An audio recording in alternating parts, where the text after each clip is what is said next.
welcome to my guys. Shout down. Saya Uya Uya. Saya Nafa Indria Urba. Saya Eko Patrio. Saya nggak tahu. Saya Upin. Saya Islam. Saya penderita. Saya Ezra Maulana Putra.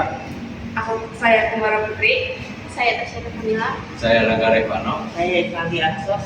Saya Nova Muhammad Hafiz. Akan menjelajahi Munasain, yaitu Museum Nasional Sejarah Alam Indonesia.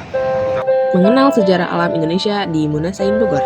Museum Nasional Sejarah Alam Indonesia atau Munasain merupakan museum pertama yang memiliki koleksi lengkap tentang sejarah alam Indonesia dari Sabang sampai Merauke, yang meliputi ekosistem dan sumber daya hayati.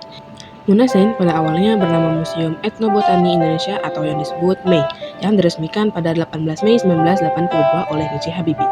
Lembaga Ilmu Pengetahuan Indonesia atau LIPI melakukan pembaruan terhadap MEI menjadi Munasain pada 31 Agustus 2016. Di Munasain kita bisa melihat berbagai koleksi tentang alam Indonesia dari masa ke masa. Ada hewan yang diawetkan, tumbuhan khas Nusantara, fosil makhluk purba, sampai tengkorak manusia zaman dulu.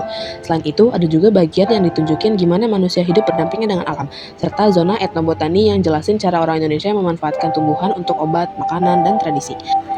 Intinya, isi Munasain itu bukan cuma perjalanan benda mati, tapi semacam perjalanan visual dan edukatif tentang alam Indonesia dari bumi, hewan, tumbuhan, sampai manusia dan budaya yang hidup di dalamnya.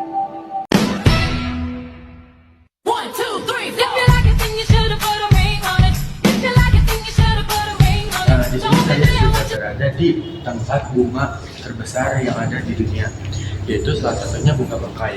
Bunga bangkai adalah bunga raksasa pertama kali ditemukan oleh Dr. Orcado Beccari, seorang botanis dari Italia pada tahun 1875 di kawasan Air Lollanai, yaitu di Sumatera Barat. Bunga bangkai raksasa telah dijadikan sebagai flagship flora Provinsi Bengkulu, salah satu provinsi di Pulau Sumatera. Bunga bangkai raksasa atau dengan nama Latin Amorphophallus titanium merupakan satu dari 25 jenis marga Amorphophallus yang ada di Indonesia. Jenis ini termasuk ke dalam suku Archaea, yaitu talas talasan, mempunyai perbukitan terbesar di dunia. Tingginya bisa sampai 3 meter loh. Suku raksasa memiliki pertumbuhan yaitu fase generatif dan vegetatif.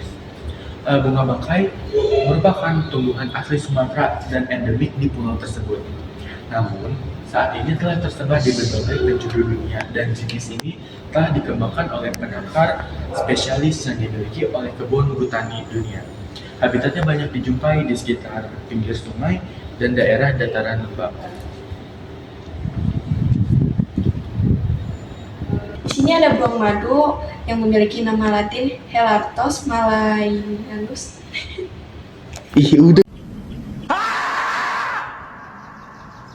Helartos malayanus memiliki ukuran badan terkecil dari beruang-beruang yang ada di belahan bumi manapun. Habitat beruang madu di daerah hutan hujan tropis Asia Tenggara. Penyebarannya di Pulau Borneo, Sumatera, Indochina, Cina Selatan, Burma, Sumbananjung, Malaya. Beruang ini termasuk dalam status vulnerable atau rentan menurut IUCN. Beruang madu disebut juga sun bear yang diambil dari bentuk tanda di dada dan sekitar leher yang menyerupai matahari terbit.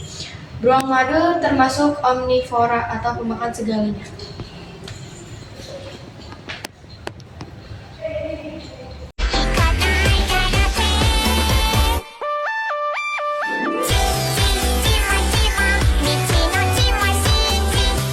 Ini ialah salah satu cara makhluk hidup untuk bertahan hidup. Bertani dan berpindah sudah ada sejak zaman prasejarah atau zaman dahulu. Bertani berpindah merupakan tahap perkembangan kehidupan manusia setelah masa berburu-gemuruh.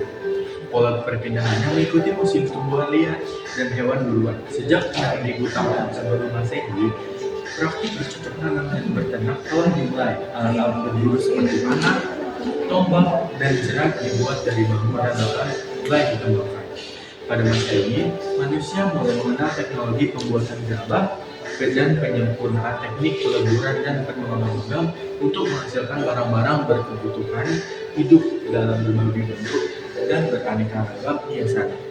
Manusia hidup berkelompok untuk menjamin keberlangsungan hidup selama memburu sumber-sumber pangan, membangun kedudukan sebagai hunian sementara.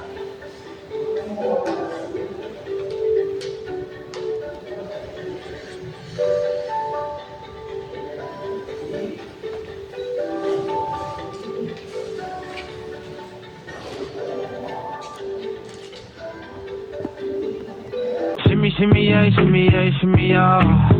Drink. Fa la la la. Drink. Fa la la la. Fa la la la. Shimmy, shimmy, yeah, shimmy, yeah, shimmy, yeah.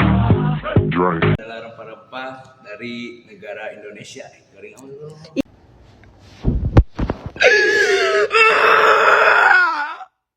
Ini ada rempah-rempah Indonesia. Nah, faktanya itu sejarah yang bersentuhan dengan zaman penjajahan bangsa asing ke bumi Nusantara terungkap tentang kekayaan keanekaragaman persebaran flora fauna penting baik yang asli maupun introduksi.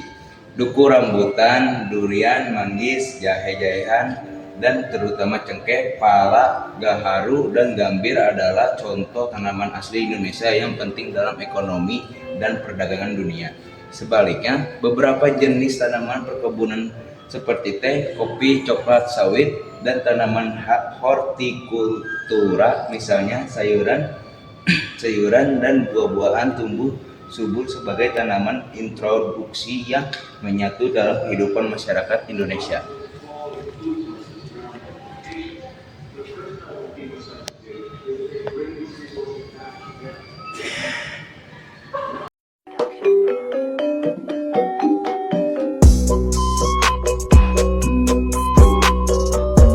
Nah, di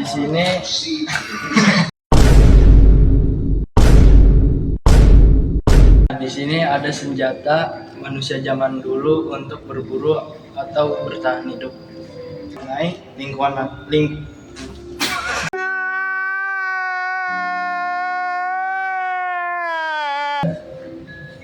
memburu.